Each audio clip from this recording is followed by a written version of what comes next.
ఏంది మమ్మీ వచ్చి వెళ్ళిందంట. వెళ్ళిపోయింది ఇంటికి.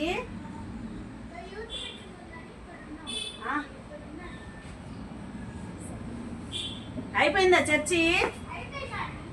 మేము సాయంత్రం వెళ్తాం. హాయ్ అండి అందరికీ. కళా రవీస్ కిచెన్. ఇప్పుడు మా అమ్మాయి మునక్కాయలు అడిగింది, అందుకని కొయ్యటాకి వెళుతున్నా. అదిగోండి, అలా చూస్తుంటే మీకు సన్నగా ఉన్నాయి కదా అనిపిస్తుంది కదా. ఇప్పుడు చూపిస్తా చూడండి. ఒకే ఒక కొమ్మ ఇటు వచ్చిందనమాట. ఆ కొమ్మ అలాగే ఉంచితే 3 కాయలు కాసాయి. అదిగో చూసారా ఎంతలా ఉన్నాయో. దూరంగా చూస్తే సన్నగా ఉన్నట్టున్నాయి. అదిగోండి, చెట్టు అంతా పలచబడిపోయింది. కాకపోతే పిందెలు వచ్చేవి వస్తున్నాయి, కాయలు ముదురుతున్నాయి.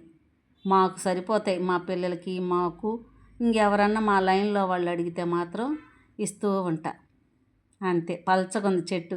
అది వరకు చాలా బాగా ఒత్తుగా బాగా పెరిగింది. ఇప్పుడు ఎండలకి రాలిపోతుంది ఆకులన్నీ. అదిగోండి చూసారా ఎంత పెద్ద కాయో. ఈ 3 చాలు మా అంది. ఇంకా అందుకని కోసి ఉంచా.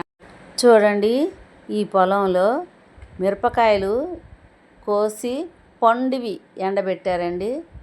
అసలు చూడండి గలగల అంటున్నాయి కాయలు. అసలు కోరు లేదండి మొత్తానికి. అంటే మైదానంలో ఎండపోసారు కదా, మన ఇళ్ళల్లో కొంచెం తెచ్చిపెట్టుకున్నా కానీ ఇల్లంతా కోరుగా అనిపించింది. ఇది అంతా స్ప్రెడ్ అయిపోయి అసలు కోరే లేదు. చాలా చాలా బాగుంది. ఆ కాయల్లో కూర్చుంటే మంట ఉంటుందేమో అనుకున్నాను. అస్సలు ఏం లేదు, కోరలేదు కదా. చక్కగా చూడండి ఎంత ఎంజాయ్ చేస్తున్నారో వీళ్ళు. కాయలు ఏరటాకి వచ్చారు. ఏం కాయలు అనుకున్నారు? తాలుకాయ. తాలు అంటే తెల్లగా కొంచెం నల్లగా ఉన్న కాయలన్నీ ఏరి పక్కన పెడుతున్నారు. పోతే మంచి మంచి కాయలని లైన్గా అట్ట కట్టుకుంటూ వరుసగా వస్తున్నారనమాట.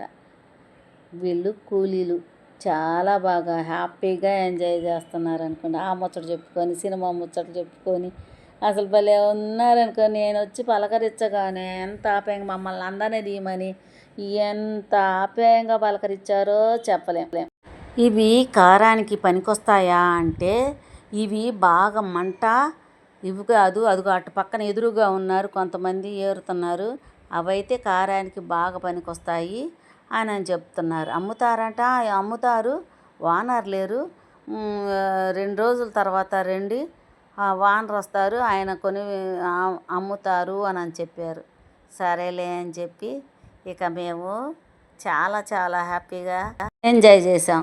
కానీ వీళ్ళు చాలా బాగా మమ్మల్ని తీయండి అని చెప్పి ఎదురుగా కూర్చొని బాయ్ చెప్తున్నారు, హాయ్ చెప్తున్నారు.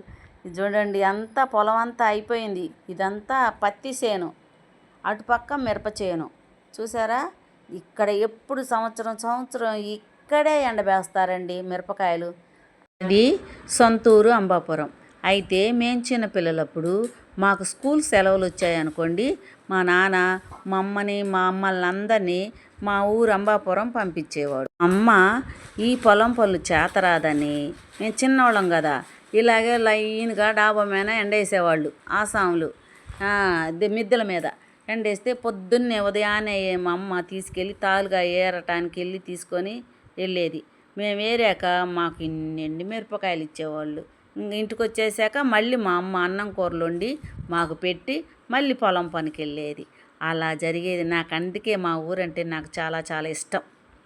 చూడండి, ఇవిగో ఈ కాగితాల పూలంటే నాకు చాలా ఇష్టం. మేము చిన్నపిల్లలప్పుడు ఆడుకునేటప్పుడు ఈ పూలు కోసుకొని నేను చక్కగా సూదితో గుచ్చుకొని ఇంత పెద్ద మాల కట్టేవాళ్ళం. భలే ఆడుకునేవాళ్ళం అనుకోండి. ఇది బాగా గుర్తు నాకు.